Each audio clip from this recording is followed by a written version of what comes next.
DJ Dinesh sound Chumchuhi.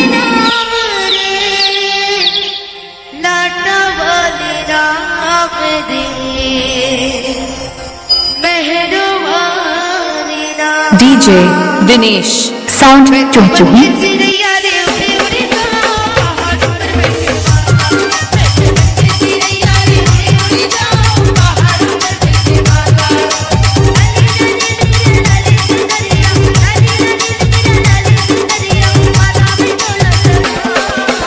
DJ Dinesh sound Chumchuhi.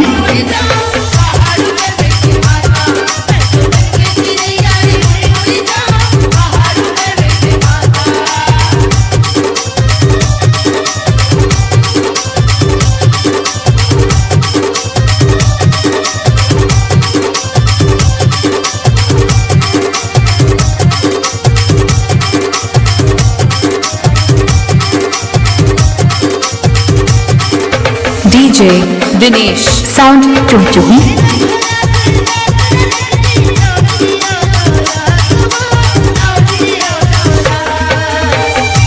DJ Dinesh sound चुमचुही।